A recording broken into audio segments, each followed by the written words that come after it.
What's up, YouTubers? This is Jay Dreamers coming at you with a video called The Columbus Roadblock to the Flat Earth. Now, a lot of us have talked with people about the concept of the flat Earth, and almost immediately a trigger goes off in their mind, and they say something to the effect of, well, that's why Columbus sailed the ocean blue. You know, he discovered that the Earth was round. He proved that the Earth is a ball. We've all heard that, and I want to show, if you've come to my video, if someone directed you here, or if someone is showing you my video, I'm going to show you why that's not true. I'm going to show you what Columbus actually did do so that you can have a good visual on it. First, I want to say real quick, thank you to Caveman444. I checked out your video on Columbus, and it gave me the idea to go into more detail about this. And Jazz Sinclair, this is an M for Mason. Feel free to use that. Anyways, so this is Columbus. This is a painting of Columbus. And let me show you on Google Earth. Forgive me, flat earthers, but flat earth researchers. I downloaded Google Earth because I want spinning ball people to understand something in a way that they will better comprehend it.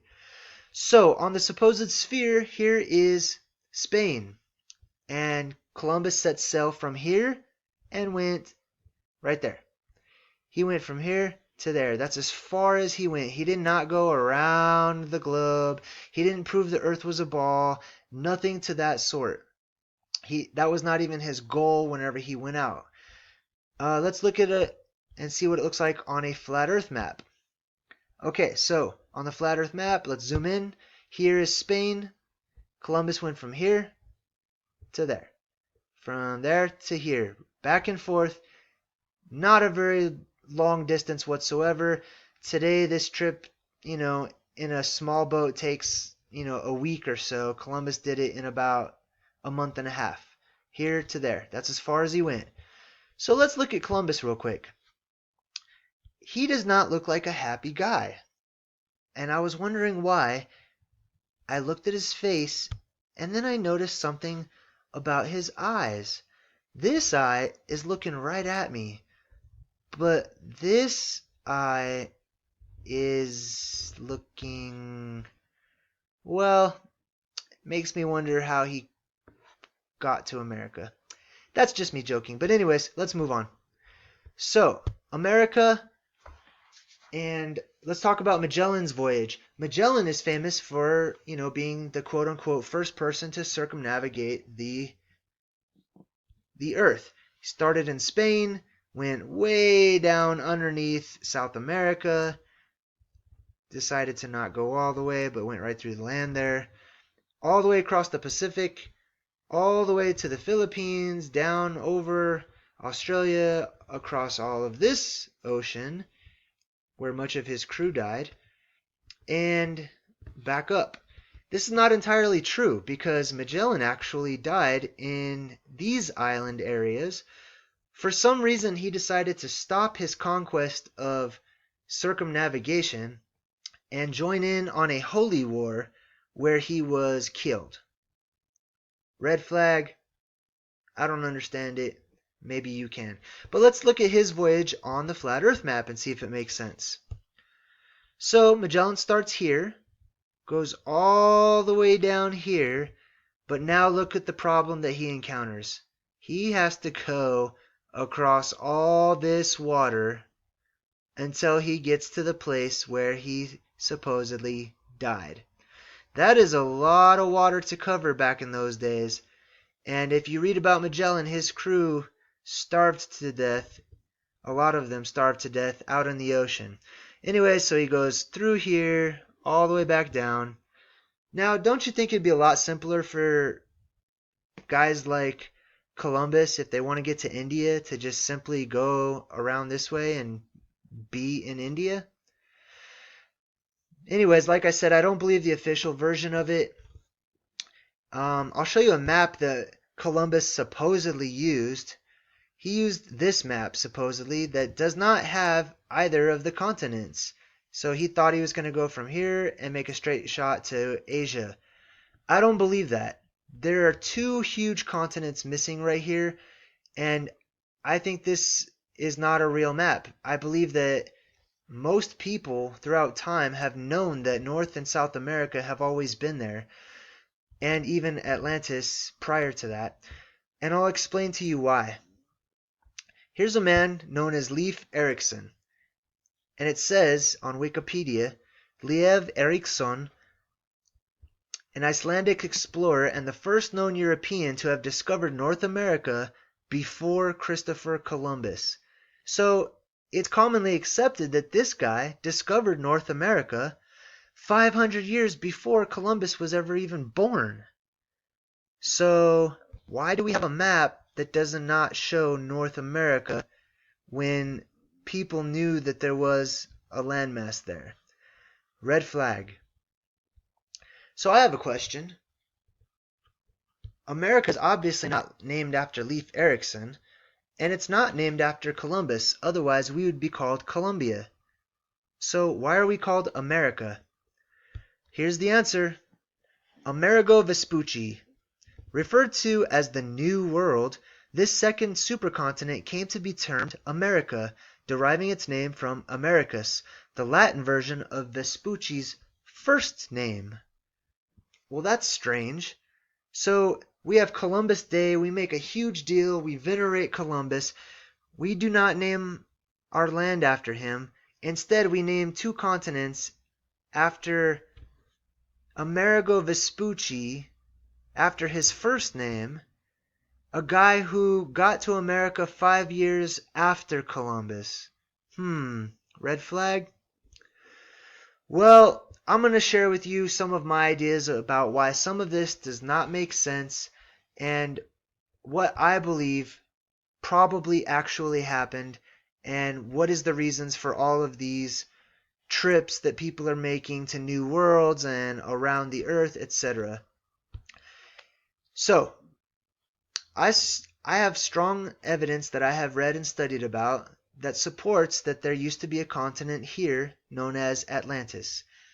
Now, there was some sort of a worldwide catastrophe, some sort of huge event that happened to cause Atlantis to sink into the ocean and to break up and to fall into the ocean. I believe that the Atlanteans had time. I believe they were actually warned of this event, but I think that they had time to flee to nearby continents where they became the native peoples for these places over the next few thousand years. One of these class of Atlanteans, I think, fled to Spain and then later on into the Mediterranean areas, and they became known as the Phoenicians. And the Phoenicians, who are related to the Sumerians, the Phoenicians were known as a great and wonderful seafaring people. They had amazing boats. They were known to be able to traverse the oceans, and they were masters of the water.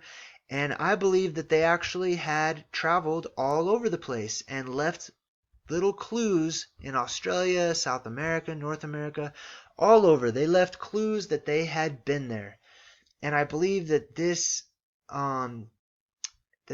is something that has been suppressed from us for a reason. Now, I'll show you one of the clues that they left in North America. This was found in New Mexico, just south of Albuquerque. This is a rock engraved with Phoenician writing all over it.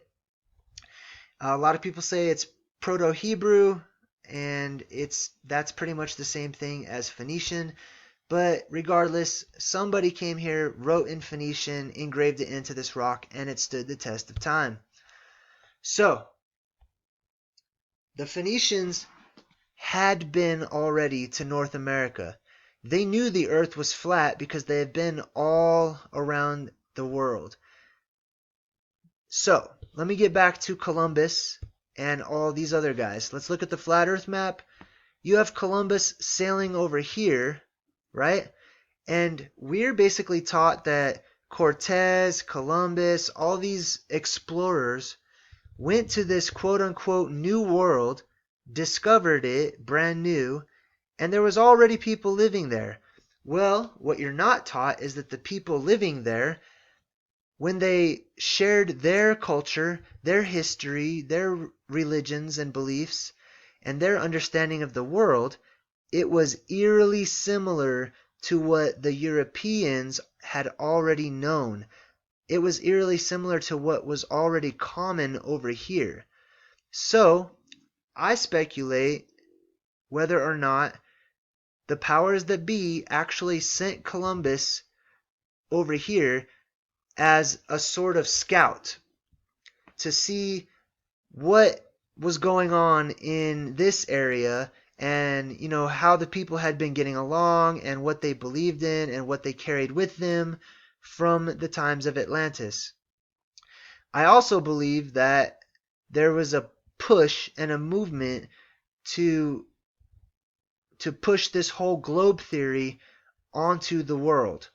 And it was starting to get on lock around the Mediterranean area, but this area was a little harder to get to. So I think that people were sent over to the quote unquote New World as scouts to see, what they had, what kind of cultures, and what kind of writings and histories that they had, because I believe history was being destroyed over here.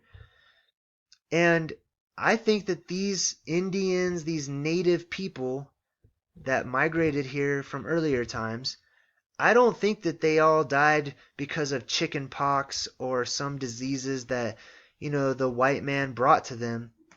I think they were mostly all slaughtered because this was a conquest. I think that it was a conquest in order to destroy ancient knowledge, and a lot of these people carried with them ancient historical knowledge as well as spiritual knowledge that was no longer accepted in what is this area. So, anyways, that's my theory on it all. I think it's a huge cover up for the globe. I think that it's a cover up. I think that people wanted to destroy information. That's why they burned down the libraries. That's why they made all these trips around the world, because they wanted to collect it all and change people's minds and reteach people and indoctrinize people. And these were probably some of the hardest areas to conquer over here. Anyways, I'll finish this video with a picture of Columbus and his foresight. Thanks for watching, guys. I really appreciate it.